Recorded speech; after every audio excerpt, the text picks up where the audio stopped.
Hello, how you doing? It is Christmas, December 25th, 2022.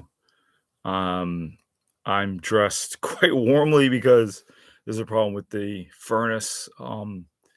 And also, there's a plumber from Roto-Rooter who was kind enough to come out and work on one of the pipes here. Man, but it is freezing in here. Um, anyway, since it is Christmas, picked a very ironic day to talk about the Lord baby Jesus, the Christ. So I spent half of my life as something like a Christian, I guess, always trying. I mean, I was very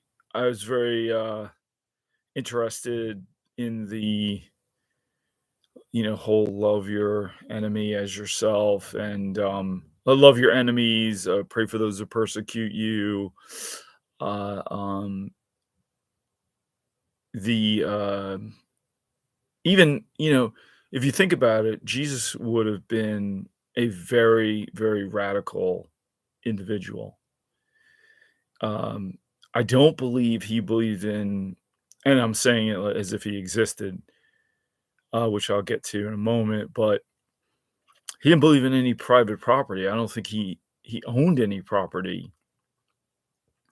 And another thing is that he did not have sex, right? He was completely celibate his entire life. And not, even before his life, the whole idea of there being a virgin mother, why, you might ask, like, well, why is that good? Why is it good that his mother was a virgin? Like, who cares? Right? What's wrong with having sex, actually? Why is having, I mean, she was a married woman, she had a husband. So why would it be what would be wrong for her to have sex? And why did Jesus have to come into the world that way? And then you might ask, why did we need Jesus anyway? And but here we are, our entire calendar, going into the year 2023. I mean, why is it the year 2023? Because supposedly it's 2023 years since the birth of Jesus, which I'm going to argue never happened. So we're celebrating basically a fictitious mythological uh, deity. Now, so I started off at a predominantly black, historically black church, the historic St. Thomas Episcopal Church of Philadelphia. It used to be on 52nd and Parish. Um, my dad was usually a curmudgeon, but he said one thing that really stuck with me. He said he went to St. Thomas because my mother was Catholic, but she'd gotten divorced, so that's why I was never Catholic. And I'm grateful that I never had that neurosis. But and Episcopalian faith is kind of like Catholicism light because you can be gay, you can be a you can get divorced. You can actually have premarital sex. I remember my one of the Episcopalian priests, I won't say his name, I think he ended up committing suicide, but I used to go and talk to him because I was really seeking out the meaning of life and everything like that as a teenager, as a 13 to 16-year-old. And he said, remember the 11th commandment, thou shalt not get caught. But anyway, so I spent time there. And then when I was a student at Temple University, I met these people who were part of the Greater Philadelphia Church of Christ, which I now realize is a cult. And I would argue Christianity is a cult, right? It's because the word cult means, the zealous following of an individual. Now, I'm going to argue that not only is there no evidence that this individual Jesus ever existed. And when I was in the church and a temple, I took this great class right? It was called Writing and Critical Thinking, and I remember Temple University was on strike that semester, and the professor, his name was Dr. Peter J. Muckley, or I think he was actually getting his doctorate. He's interesting because he had gone to Oxford as an undergrad, and he was getting his PhD from Temple. And I was thinking, I think you might want to go in the opposite direction. If you're going to go to Temple and Oxford, I think you'd want to go to Oxford to get your PhD. But anyway, he was dressed very casual. He like those open-toed sandals or whatever, beard. He had like a scruffy beard, but the guy seemed to have encyclopedic knowledge. So the first thing he did, he scratched out the word critical thinking. He said, well, if you don't know how to think critically, I don't know how to help you because, you know, whatever. He said, just write a paper. If you need any help, come to my office. And so I decided to write a paper trying to prove Jesus's historicity. And at that point, I was really trying to prove it. And I looked, I searched. I remember I kept getting this book out of the library called, I forgot what it's called, but it was written by Albert Schweitzer. And, he's great, obviously. But it seemed like Josephus and I forgot the other guy, but there's a couple like very vague minor references to Jesus outside of the Gospels. After I left St. Thomas, I joined this, like I said, I joined the Greater Philadelphia Church of Christ, and I thought it was godly because, first of all, you had black people, white people, Latinos, Asians, gay, straight, wealthy, poor, highly educated. You had people going to Harvard and Princeton and Swarthmore, etc., and Haverford College, Penn Medical School. And one guy had a PhD from MIT and just like really smart people. And at the same point, you had people who were working class, and so I said, God would want this kind of diversity, right? Because we're all God's children, so to speak. And I started looking into the Bible. They were very intense. Like they believed in studying the Bible and really living as disciples, they called it. But anyway, as I looked further and deeper into Jesus, the evidence that he lived was kind of flimsy. And then I also started questioning, this idea of love. Like he's saying to you, ultimately, I am, I'm going to die for you, even though you were born in sin and, Eve ate the fruit or I think it was a quince. People say it's an apple, but whatever. It's all made up anyway. But so God had to sacrifice his own son so that I could get this vicarious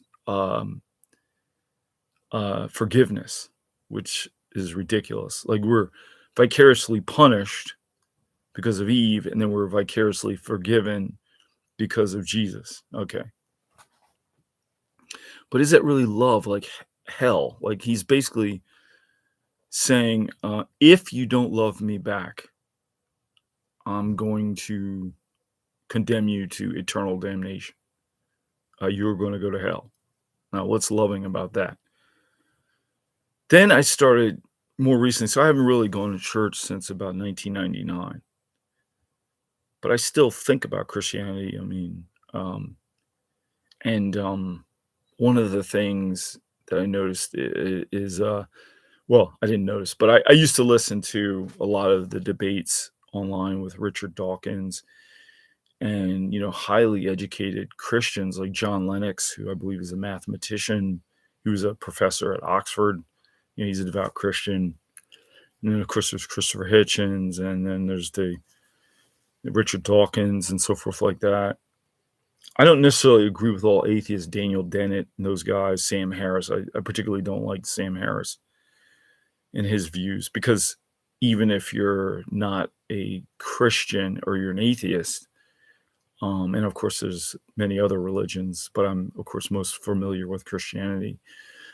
Um, it doesn't mean I agree with you. You might be an imperialist, like I find Bill Maher, even though he's an atheist, and I thought Religulous was pretty funny. I mean, he takes horrible views. I don't watch his show. I used to like him a lot, but I don't watch his show anymore or really listen to him. But anyway, I came across Richard Carrier, Dr. Richard Carrier, and it's really interesting because he argues. I mean, I'm not that interested in this topic where I'm going to go study it, and get a PhD if they even accepted me. I couldn't imagine studying this topic as a career, but I'm sort of interested in it just because I spent so much time in church. And I'm also interested in this whole idea of quote unquote Christianizing the savages, right? So I started looking at, and you can, of course, look at Richard Carrier videos yourself. Um, it's really interesting. I think it's really interesting. He doesn't think Jesus existed at all. And he also believes that through his research, he used Bayes' theorem, which I had never heard of before. But he thinks that not only Jesus didn't exist, but he was meant to be a celestial being. He wasn't really, he was later euhemerized, which means he was turned into human form to make him more believable, right? Then also, the story of Jesus has, I want to say, antecedents, or there were Christ-like dying and rising cults going back to at least Inanna, who was a Sumerian goddess. So Carrier's thesis is that Jewish people used, you know, the previous deities as a model, and then just simply adapted the story to Jewish culture. And 3 of the 4 gospels, he also argues. I think Mark is the only one that is really written by Mark. The other ones he thinks are actually forgeries of Mark, and that none of these people would have seen Jesus when he was alive anyway. And then there's another good book called The Darkening Age, in which I can't think of the woman's name, but she's saying that the Christians weren't so much persecuted as they were the persecutors, and that's how Christianity spread. And then, so the 3 points I'd like to make are that not original, right? Christianity is not original. It's a Jewish adaptation of previous deities in the area. Jesus did not exist at all.